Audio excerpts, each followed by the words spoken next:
Bom, gente, retomando essa aula sobre contratualismo, contratualistas ou contrato social, né? A gente vai para a segunda parte. Eu vou falar rapidamente sobre Locke e Rousseau, porque eu não quero que a aula fique muito extensa. Eu vi que a primeira parte ficou um pouco grande demais, mas tudo bem. Qualquer coisa vocês avançam aí no modo mais rápido e tal. Então, voltando, né, recapitulando,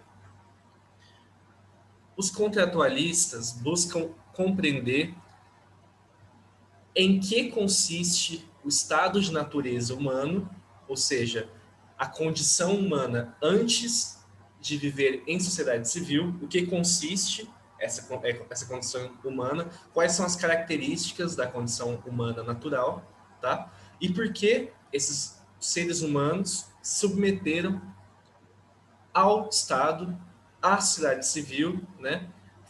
Assinando de forma simbólica um pacto social, né? Um contrato social. Por que eu digo de forma simbólica? Porque não assinaram, de fato, um papel e tal. É uma metáfora, né? Resumindo, por que as pessoas se submetem a viver sob o domínio do Estado? É isso. Porque as pessoas vivem em sociedade civil. Entenda-se sociedade civil como nossa sociedade moderna, uma sociedade no conjunto Estado e população, tá? Porque Estado nem sempre existiu. Estado é uma construção social. Antigamente, na antiguidade, no período medieval, as pessoas viviam em comunidades de forma autônoma, né?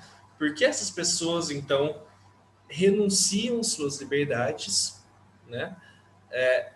E fazem e entram, né, em um acordo social, em um pacto social para viver sob o domínio de um Estado, sociedade civil. Essa é a questão fundamental do contratualismo, né? Porque as pessoas vivem em sociedade civil sob o domínio do Estado.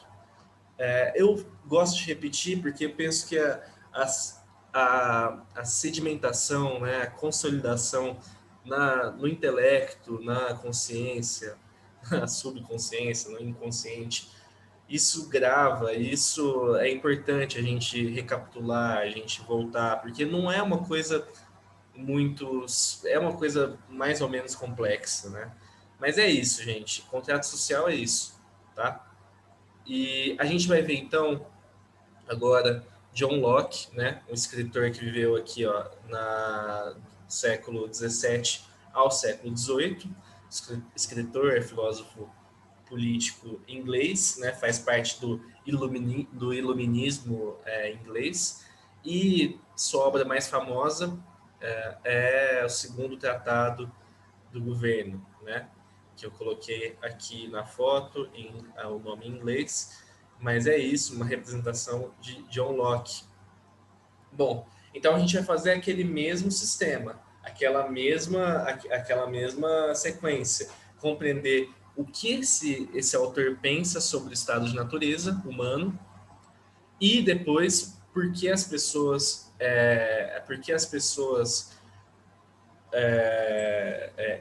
se submetem ao domínio do Estado, né?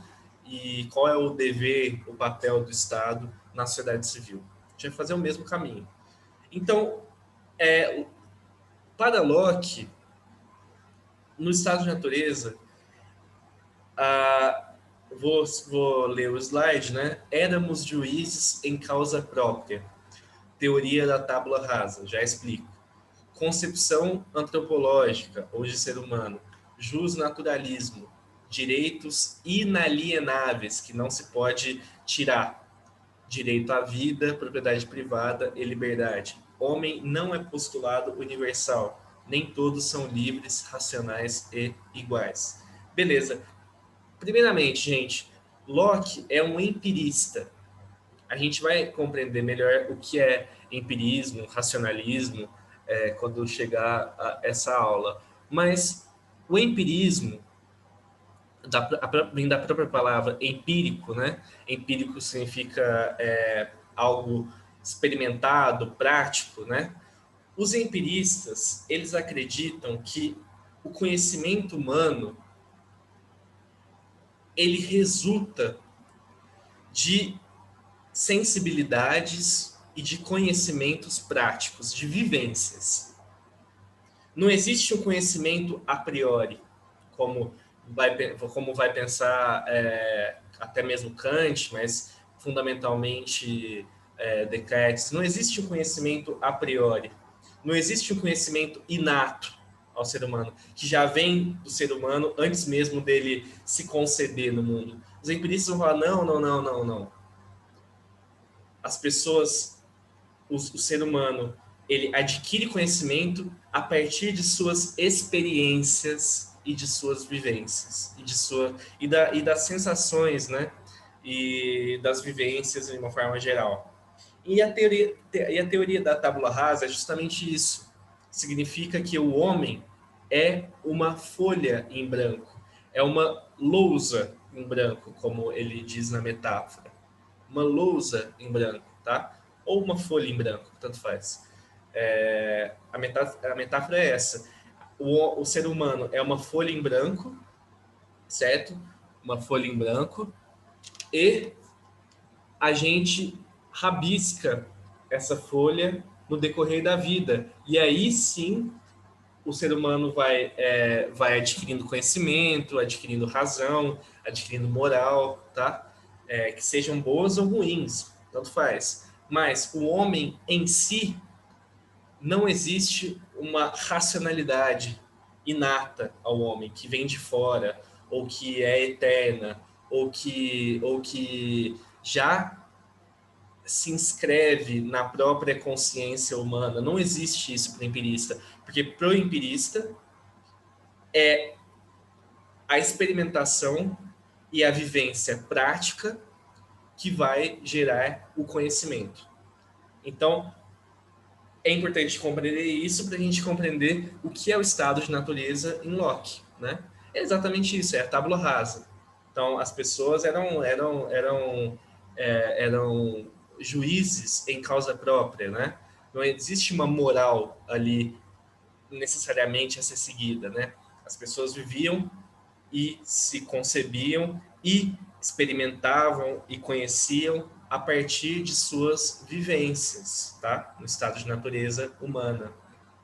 Lembre-se que estado de natureza é a condição humana antes da formação política de Estado, sociedade civil, é a condição humana originária ou original. Concepção de ser humano. Aqui entra uma questão fundamental em Locke. Justnaturalismo significa direitos inalienáveis. Para Locke, existem direitos humanos, né, a serem, que são fundamentais à vida humana, porque é isso que forma a vida empírica, é isso que forma a vida humana. Ele diz que são direitos inalienáveis, direitos que não podem ser colocados em causa, que não podem ser refutados, que são o direito à vida, propriedade privada e liberdade. Esses três direitos são fundamentais em Locke. No entanto, no entanto, nem todos os homens, nem todos os seres humanos vão conseguir alcançar esses direitos e essas liberdades, essas propriedades, né? Ou até mesmo a vida. Nem todos os seres humanos vão conseguir alcançar esses direitos inalienáveis, né? Então ele coloca, nem todos são livres, racionais e iguais. Sim, o direito à vida, propriedade privada e liberdade é uma condição fundamental da vida humana, mas ele diz que nem todos os homens vão ter condições, inclusive intelectuais, né, para conquistar esses direitos, né? E é até uma questão curiosa, né, que é justamente ele diz que existem homens dotados de razão, né, que, a partir de suas experiências empíricas, né, adquirem razão, e existem homens que, desarrazoados, que não possuem razão, né, e, portanto, desigualdades são legítimas, porque mesmo no estado de natureza, há desigualdades. Há pessoas é, que, que são mais racionais, que conseguem articular melhor seus projetos de vida, e outras que ficam para trás.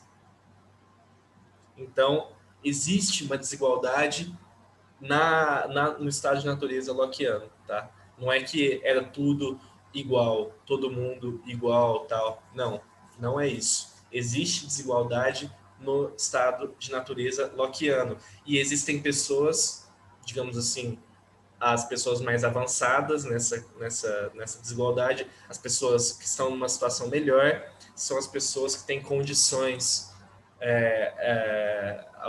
a esses direitos alienáveis, tá? Inalienáveis, perdão.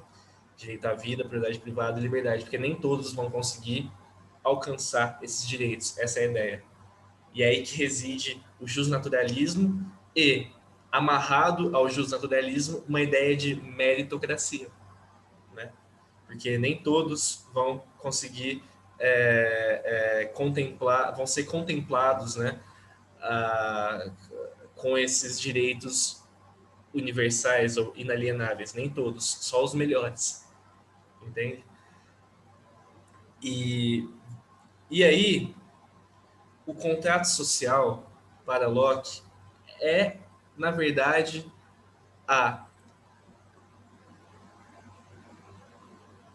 proposta de que o Estado deve proteger as liberdades individuais e inalienáveis. Para ele, o contrato social é um mal, mas é um mal necessário, tá?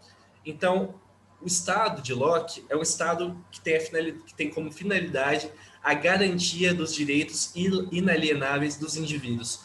De todos os indivíduos? Não, porque existem indivíduos no estado de natureza que não conseguem alcançar a razão, né, as melhores condições de vida, e que não têm direito a esses direitos, entendem? Então, no estado liberal, né, a sociedade civil, o estado liberal de Locke, no estado liberal de Locke, o Estado deve, inclusive, garantir a desigualdade, porque a desigualdade é natural ao ser humano, está no estado de natureza também, entendem? Existe essa consideração em Locke, né? Mas em linhas gerais, o Estado liberal de Locke, perdão, tem como finalidade a garantia dos direitos inalienáveis dos indivíduos, propriedade privada, liberdade e vida. E aí, Locke vai e lembrando que também prevê que o Estado liberal deve garantir as desigualdades, porque desigualdade existe mesmo no estado de natureza, mesmo na condição humana originária, entende? E aí Locke articula desenvolve, né, essa articulação sobre a instituição Estado. Qual é o exercício do Estado, o que o Estado deve fazer, como ele deve se desenvolver, tá? E aqui vai começar uma coisa fundamental em Locke, e ele é considerado o pai do liberalismo político, né? Não é a mesma coisa que liberalismo econômico, é liberalismo político. É uma coisa fundamental em Locke, a gente vai ver aqui. É a proposta das democracias liberais no Ocidente. Teoricamente, começa em Locke, tá? No sentido intelectual da coisa, começa em Locke. Então, ele vai propor a divisão dos três poderes, Não é a mesma divisão dos três poderes como a gente vê hoje, né, que é de Montesquieu, não é, mas já é uma visão moderna sobre Estado, federativo, executivo e legislativo, sendo que legislativo, ou seja, quem propõe as leis, né, é o mais importante, tá? O poder que propõe as leis é o mais importante. Institucionalização política formal dos direitos, isso vai estar em Locke também, né? Aqueles direitos inalienáveis, isso seus desdobramentos na sociedade civil. Uma ideia de democracia representativa indireta, que é o mesmo tipo que a gente usa aqui e que todos os países praticamente usam, que é a democracia representativa. A gente vota para políticos nos representar. Por isso que é uma participação indireta.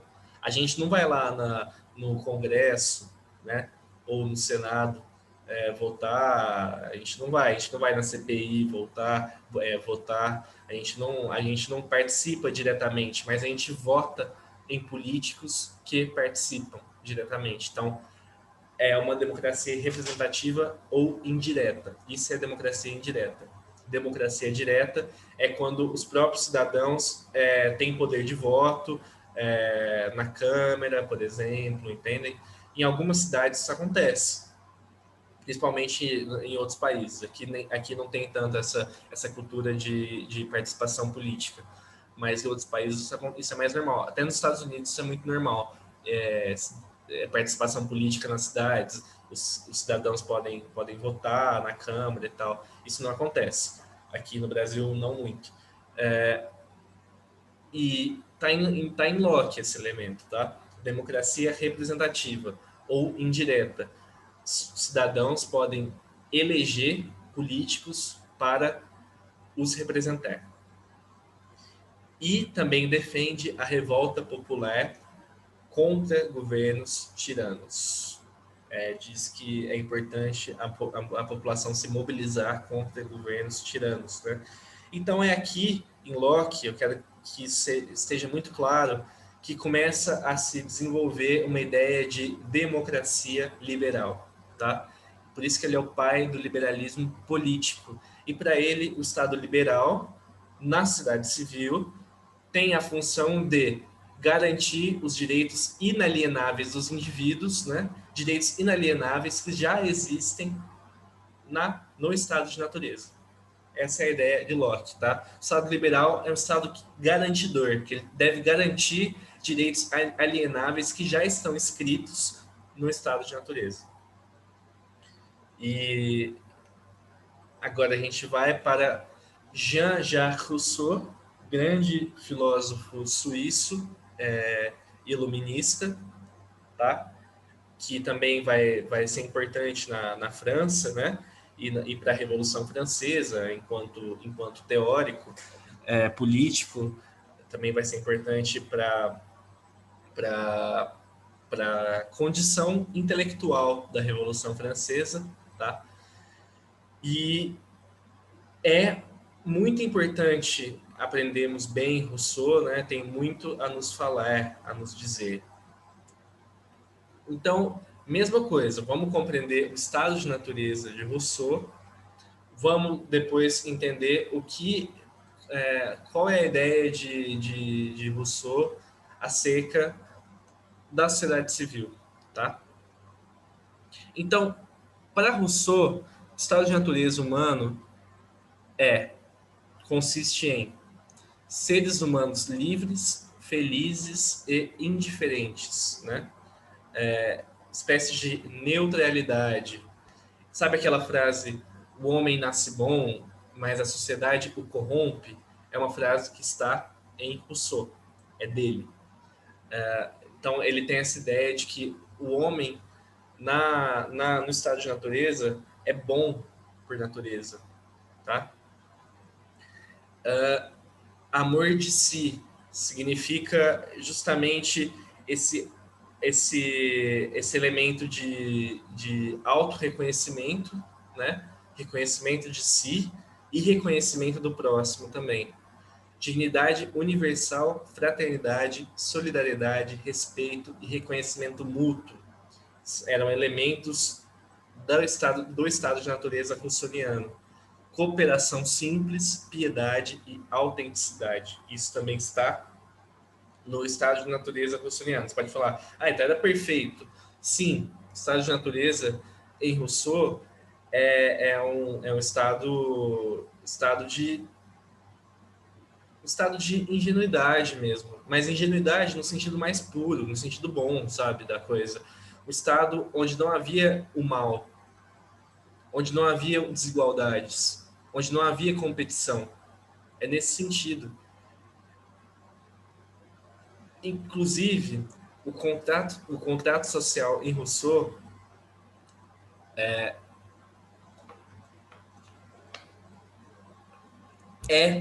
assinado, simbolicamente, à força após a criação da propriedade privada. Como assim? Rousseau vai dizer que o primeiro elemento que conduz à sociedade civil e às desigualdades é a propriedade privada. Então ele diz, aquele cara que tomou um pedaço de terra e reivindicou como sua, esse cara, ele é responsável por toda injustiça social futura. Entendem? Então, para Rousseau, o contrato social, ele é um mal, sabe? E ele foi decretado à força, né, simbolicamente, a partir da criação da propriedade privada, porque é a propriedade privada que gera esse mal, né, que conflui para que esse mal exista, entende? Então é como se o estado de natureza humano, a vida fosse o sistema social fosse igualitário, cooperativo, não existia posse privada, e a partir da posse privada passa a existir as desigualdades, a miséria e as injustiças, né? Que depois vão se expandir na sociedade civil. Mas a propriedade privada também é um elemento que conduz à sociedade civil, tá? Então, o contrato social em Rousseau é um mal, né? Porque o estado de natureza humano era bom e a sociedade civil ela está cheia de degenerações, de desigualdades, de misérias. É nesse sentido. Sua proposta, então, já que esse pacto social é um mal, mas ele existe, sua proposta é criar um pacto social que defenda o Estado democrático. Quer dizer, o Estado de natureza é bom. O homem é bom por natureza. As pessoas começam a conquistar propriedades e articular uma formação social moderna, aos moldes da modernidade. Cria-se um Estado. Então, como que as pessoas devem entrar em um acordo para que os impactos negativos sejam minimizados, né? Como que deve ser esse pacto social em Rousseau? É um pacto social que defenda o Estado democrático, tá?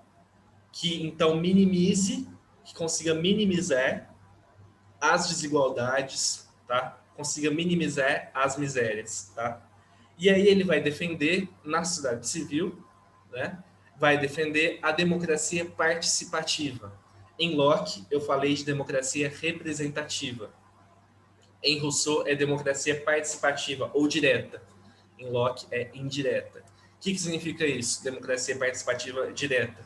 Significa que as pessoas votam, elas mesmas votam e tomam decisões políticas, né? Elas mesmas são os políticos. Não é que elas votam em políticos para os representar, não. Na democracia participativa, a própria pessoa toma decisões para o país, cidade ou estado, entende? É por isso que é participativo ou direto. Aqui, no caso do Brasil, é indireto, né? Quer dizer, a gente vota em políticos para nos representar.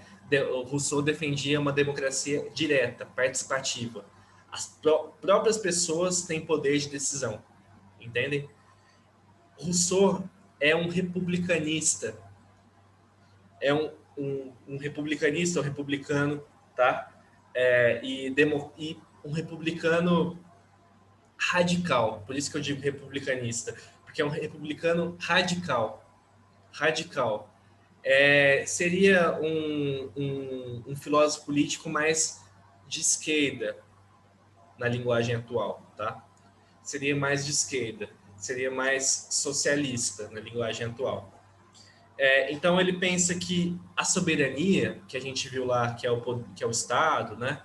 A soberania, ou soberano, deve emergir do povo, deve vir do povo, tá? A soberania, então, é uma soberania popular em Rousseau. É o povo que deve tomar as decisões. E aí entra o conceito de vontade geral, tá? Que é diferente de vontade da maioria. Não é que ele pensa que o importante é a vontade da maioria perdão a palavra, foda-se a minoria. Não é isso. Vontade geral em Rousseau é uma unidade social e política, um conjunto social, um organismo social regido pelo povo, tá? Anotem isso. Vontade geral é um organismo social, um conjunto social, uma unidade social e política regida pelo povo. O povo deve tomar decisões de forma uniforme e é uma unidade política mesmo. Então, já que a gente viu que a sociedade civil, que o estado de natureza é um estado bom, né, uma condição humana boa, de dignidade, de fraternidade, solidariedade, e a sociedade civil está cheia de desigualdades, Rousseau pensa em formas de minimizar essas desigualdades a partir da democracia, né? Mas para ele a sociedade civil então está cheia de problemas, está cheia de problemas. Rousseau era um crítico, e a gente pode ver essas críticas em sua grande obra, por exemplo, Discurso sobre Desigualdades, Discurso sobre a Origem das Desigualdades, tá? Discurso sobre a Origem da Desigualdade. É um ótimo livro, uma obra clássica também. Então, para ele, a sociedade civil é uma idade trágica, uma idade de misérias, uma idade de desigualdades, uma era de individualismo ou amor próprio, que é justamente a sociedade competitiva, individualista, que só olha a si mesmo. Então, sim, sociedade civil em Rousseau é um problema, né? E ele pensa em formas de minimizar esses impactos negativos, né? Esses problemas, a partir da democracia. Então, o Pacto Social em Rousseau deve estar focado na democracia e na soberania popular, ou na vontade geral, né? Uma vida política regida pelo povo, né? Para que as forças privadas, da propriedade privada, as forças modernas, não aprisionem os homens, né? E que o povo consiga reger a vida política. Então, Rousseau é fenomenal e é isso, gente. Espero que tenham gostado, tá? Da aula. Qualquer coisa podem me chamar ou a gente tira as dúvidas posteriormente nos plantões. Abraço, gente, e até mais.